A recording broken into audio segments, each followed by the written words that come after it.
পাথরটি থেকে যখন সেই গম্ভীর কণ্ঠস্বর ভেসে এলো, মেয়েটি ভয়ে জমে গেল। তার সুন্দর মুখটাও ফ্যাকাশে হয়ে গেল। সে পাথরের দিকে তাকিয়ে ফিসফিস করে জিজ্ঞেস করল, কিসের মূল্য? কিসের কথা বলছো তুমি? পাথরটি আবার কালো ধোঁয়ায় ঢেকে গেল। ধোঁয়ার মধ্যে থেকে একটা ছায়ামূর্তি বেরিয়ে এলো, কিন্তু মুখটা স্পষ্ট না। ছায়ামূর্তিটি বলল, এই সৌন্দর্য চিরস্থায়ী নয়, এর জন্য তোমাকে তোমার সবচেয়ে মূল্যবান কিছু উৎসর্গ করতে হবে।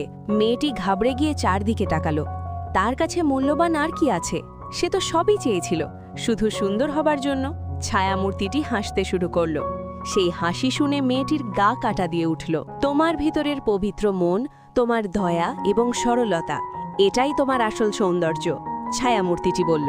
যদি তুমি এই সৌন্দর্য ধরে রাখতে চাও, তাহলে আগামী 3 দিনের মধ্যে তোমাকে গ্রামের সবচেয়ে অসহায় মানুষটির মুখে হাসি ফোটাতে হবে। যদি তুমি ব্যর্থ হও, তাহলে শুধু তোমার এই বাহ্যিক সৌন্দর্যই নয়, তোমার ভিতরের সবটুকু হারিয়ে যাবে। এই বলে ছায়ামূর্তিটি মিলিয়ে গেল। মেয়েটি কিংকর্তব্য বিমূঢ় হয়ে দাঁড়িয়ে রইল। তার মনে হাজারো প্রশ্ন। এত বড় একটা দায়িত্ব।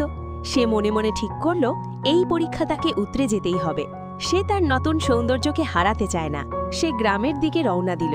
তার লক্ষ্য, গ্রামের সবচেয়ে অসহায় মানুষটিকে খুঁজে বের করা। পার্ট 4 দেখার জন্য আমাদের টুনটুকিটাকে সাবস্ক্রাইব করুন।